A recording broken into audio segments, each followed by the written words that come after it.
definitely one amp that I can't keep up loud for all that much. It's my Cornell Vintage Brown. Fuck, that thing's loud. And I even actually swapped out the V1 tube, which has lowered the volume on it a bit. Brought the gain level down on it, and it's still ferociously loud. This is it on its lowest power setting too in the room, and it is absolutely monstrously loud. I mean, it's not so loud that it's going to hurt your hearing, but you can't talk over it.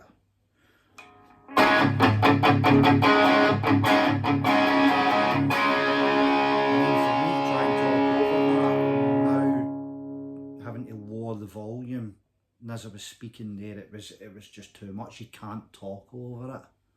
So I've got it into the high input. In saying that, I've got the volume and everything wound up to a nice level, because that's the way that this amp really is meant to be played. It's got a gain defeat on it, so you keep it pushed in, and all the gain is just max gain all the time.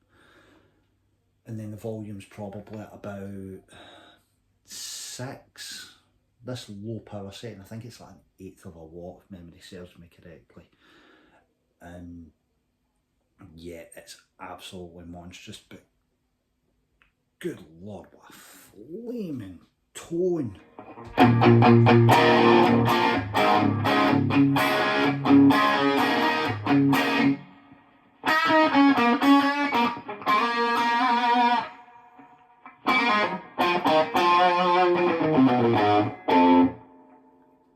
I mean, the sound is absolutely amazing. So the Vintage Brown is Dennis Cornell's take on that kind of 80s kind of brown sound, so it's the whole Eddie Van Halen thing, you know. And on the subject of the whole Eddie Van Halen thing, this is my Wolfgang 98 model. It's a standard deluxe.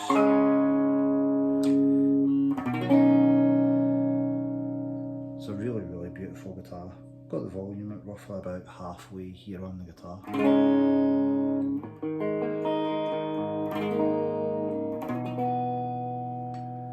It's a beautiful sounding thing. When I first got this, I thought to myself, I don't need a Les Paul.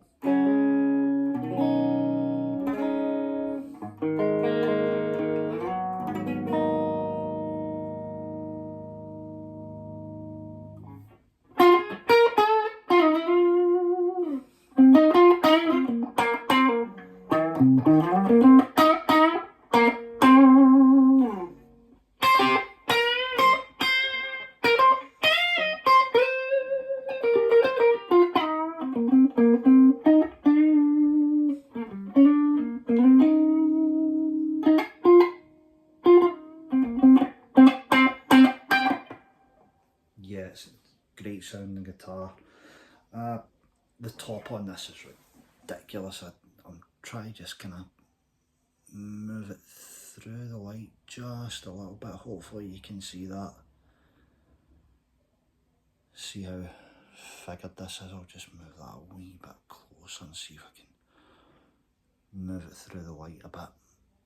It really is, it's a tremendous top. This is on par with PRS artist grade stuff. It really is that good. The flame on it's so even all the way right across the top. Again, I'll just bring that there. And if you look at it right from the edge of the guitar right to that centre seam, it's so well book matched right across its top. It's absolutely gorgeous. It's easily the best top that I've ever had on any guitar.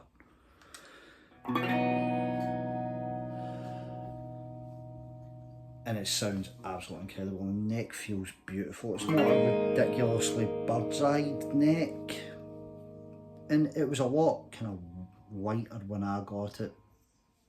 Not all that long ago, a couple of years now. But as I've been playing it and sweating into it, cleaning it, it's kind of got this nice yellow kind of tinge to it. It's It's a really beautiful neck. So smooth, it's just brilliant.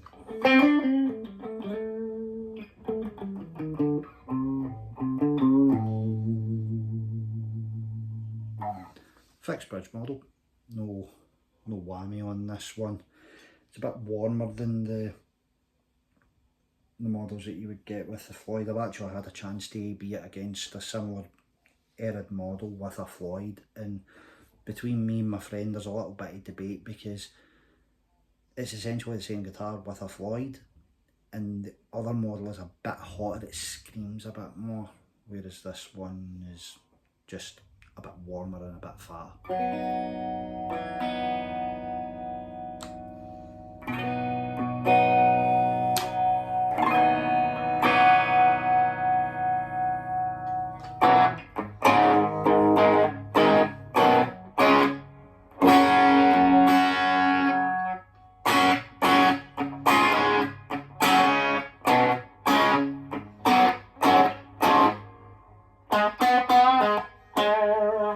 This one lives in E flat most of the time for all the kind of Van Halen stuff. I'll not play too much of that, but you know what I mean. So there's all of that kind of stuff.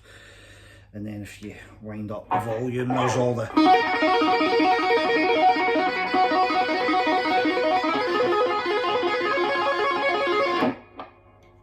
that kind of crap. I'm saying all that kind of crap as in, if I hate that, but I don't actually love playing all that kind of stuff. It's just at this volume with that Cornell, I can't really do it for all that long because it will annoy the neighbours and it will piss them off. But I can give you short bursts of it just to let you hear how it sounds. I mean, the crunch out of that thing is brilliant. It's better than any Marshall that I've ever had. It's better than my DSL that I used to have. A lot of people slate the DSL amps, but I had a DSL 40 and my mate used to slag it to pieces. Terrible Marshall, terrible Marshall. Not terrible, it's good. Feck all wrong with it. The clean channel is much better than the drive channel. Just get the clean channel, wind it up, put a pedal in front of you if you need to, done. Brilliant. Better than my vintage modern that I used to have? Yeah, better than my vintage modern. Definitely better than my Sheriff 44 that I had. That was a great amp, that really was. I never really used that one as much as I should have. It was brilliant.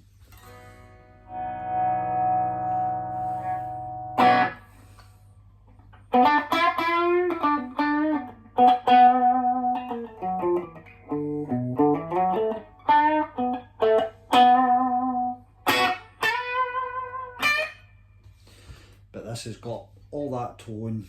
It's nice and it's portable, it's small, but if you're ever looking at a Cornell amp and thinking, oh, 10 watts, yeah, I'll be able to use that at home. Oh, you really, really can't. Even if you put this up to its full volume, I've got it on its lowest power setting just now and I'm into the high input. But if I put this on to the highest power setting with the volume that it's at roughly about 6, I'm easily keeping up with a 100 watt boogie. Easily. In the room, above an average playing drummer, I'm keeping up with him, no problem at all.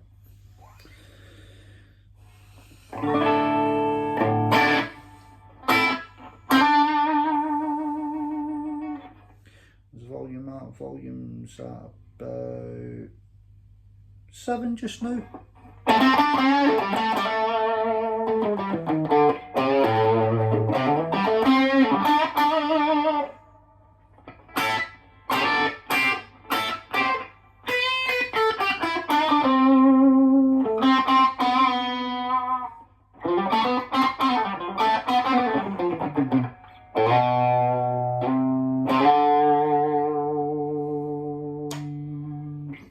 Such a good sounding guitar.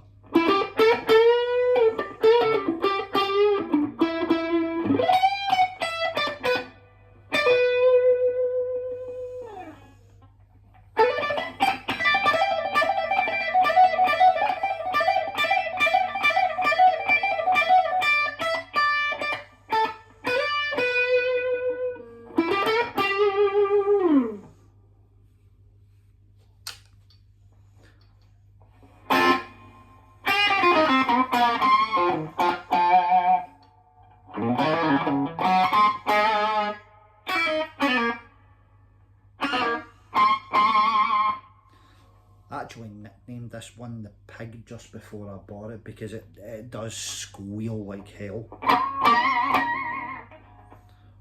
Just wind the gain up for this one.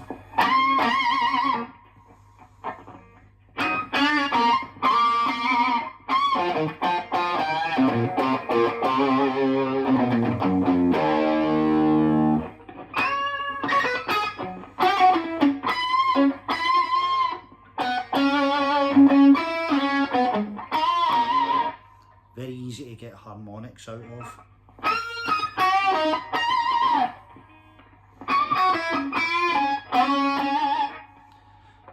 All you need to do is just choke up on the pick just a little, and it's all right there.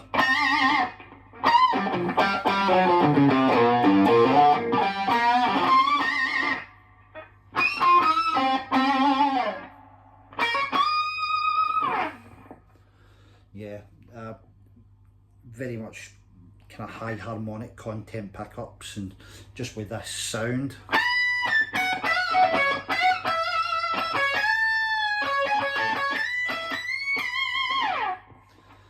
An excellent rock sound. Is this my best amplifier? Yeah, I think it is. I had Dennis Cornell make me this one. This amplifier's actually been long out of production, I think, for a few years now. I always wanted one, so I emailed Dennis and I said, is there any chance you could make me one of these? He says, oh yeah, I'll have a look and see what parts I've got kicking about, and if I can make you one. Got an email back, I think it was a day or so later. He says, yeah, I can make you one of these, no bother at all. A few weeks later, I had it with me. As I say, I changed out the first preamp. It was an ECC83 that was in it. I changed it out for an ECC82. It's lowered the gain and lowered the volume a bit, and it's made it a bit more manageable for what I want to do.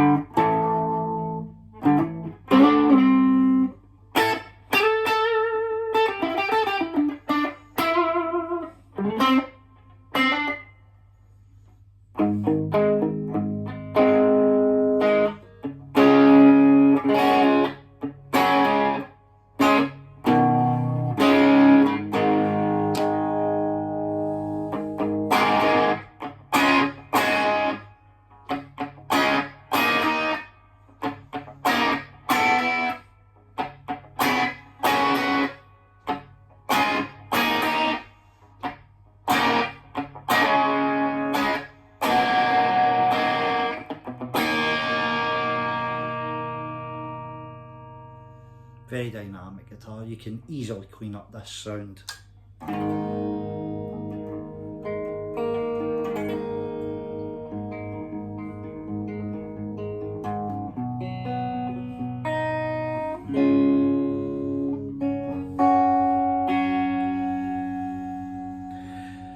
A quick roll of the volume, flick of the switch, and you're back to rock.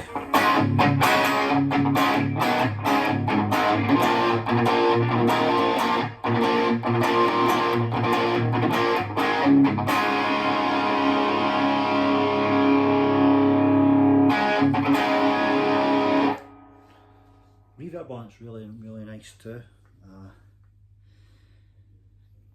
But yeah, I do love this guitar. I don't really play it as much as I should. I've got it in E flat because I was learning Eruption, and there was a jam night a wee while back, and there was me and a few guitar players, and every single one of them could play either bits of Eruption or all of Eruption, and I was the only guy who was sitting there who couldn't play any of it. So I thought, right, okay, I'm going to need to learn something of it, you know. So I went away, took a day or so, all in, probably put a shift into it, you know, maybe about 8 hours, 9 hours and stuff like that. Learned everything that I needed to do, and it's just really not a case of getting under the fingers. There's a lot of stuff in that tune that's just really, really hard. All the open string stuff I find is the hardest kind of parts of it to learn. Like for instance, after that kind of first lick, there's like that kind of part that goes.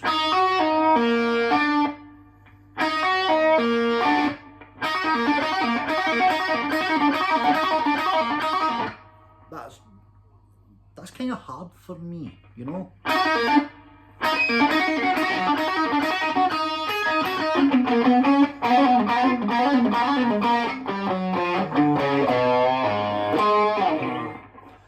So I find that hard, and then one of the parts in there where it's more open string stuff. Oh, good lord.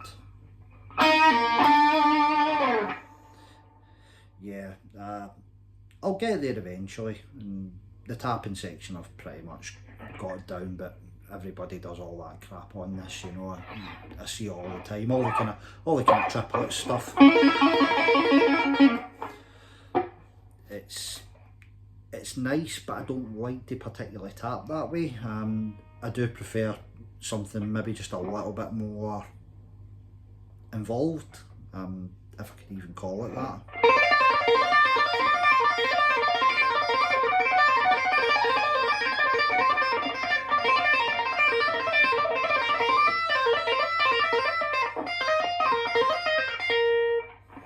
Maybe something like that, maybe even if I take it across 2 strings, pentatonic.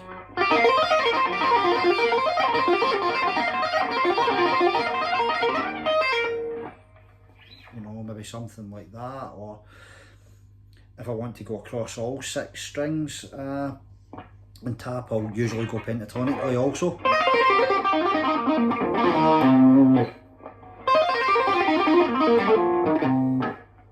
Not done that one in quite a while.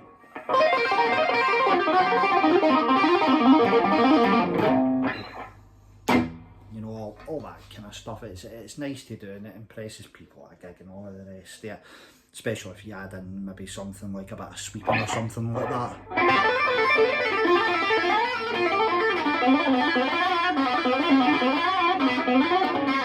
All that kind of crap, you know.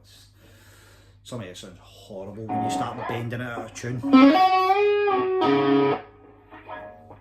But there's kind of subtle parts here that sound really nice. I do like kind of things like tapped bends and stuff.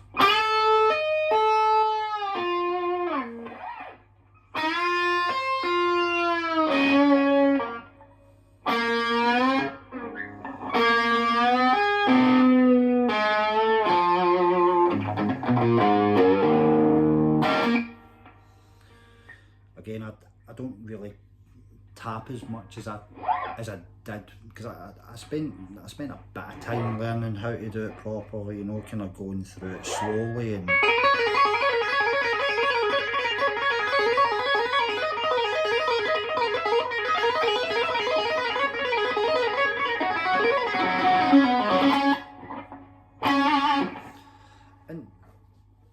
yeah, it's nice, but it's not the highlight of what gets done on these guitars. Yeah, this is just a really solid rock machine. I've not really spoke much about it and about its history, so to speak. I'm trying to get the inverted commas in your history. So when I purchased this model, apparently, and I say apparently because we've not got any of the paperwork to prove it, and there is paperwork somewhere, that this came from World Guitars, and it was kept with them for quite a while after being at the NAMM show as one of the display models. So this is in '98, so it would have probably been around about the kind of '97, '98 time when this was being displayed at the show. Don't think the Peavey Wolfgang was out all that long at that period, so there is a possibility, and I do say a possibility, that at that show one of the demonstrators might have used this. Maybe even if Eddie was there himself, who knows, he could have picked it up, he could have played it, we don't know. Is it possible? Maybe. Do I care? No, not really all that much. It's an interesting little bit of what if. There is a letter that accompanied this guitar because it ended up with a Scottish collector who happens to be my friend's cousin.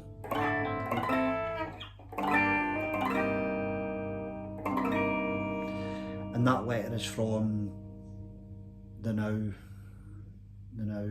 deceased Jeff from Wild Guitars. And it was a letter to the previous owner of this guitar, just giving a bit of history, a bit of insight. And I know that my friend who sold me this has had chats with Jim DeCola about it. So again, he's confirmed that there is a possibility that it may have been played by Eddie. But we just really need to wait on that letter surfacing to find out exactly what it says, and it might give some insight into the history of the guitar. If it ever surfaces, brilliant. If it doesn't, I really don't care.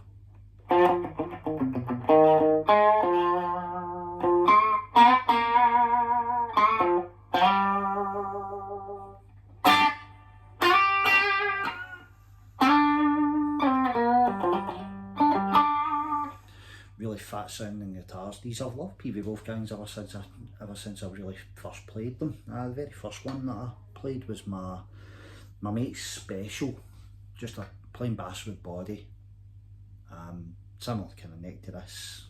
Peavey again, brilliant guitar. I really should have bought that off him, but I ended up passing on it, and many years later,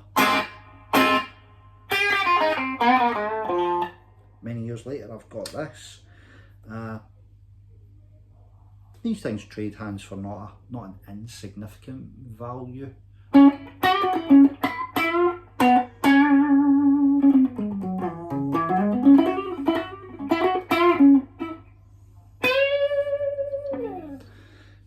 I picked this up for considerably less than what it's worth. I could easily double my money and more, let's put it that way. So if you know what the value of these things are worth, you can probably work out what I've paid for it.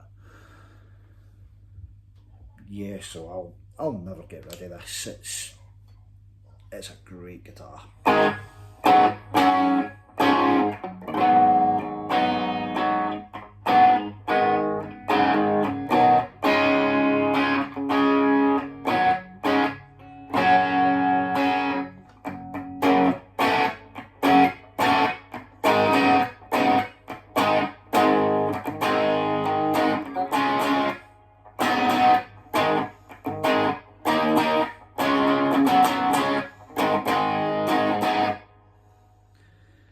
Easily take this in place of my Les Paul if I went to a rock gig and I was needing that kind of sound. Again, it does it could do all the white snaky stuff. I've just remembered I'm in E flat, so I can't really play that song.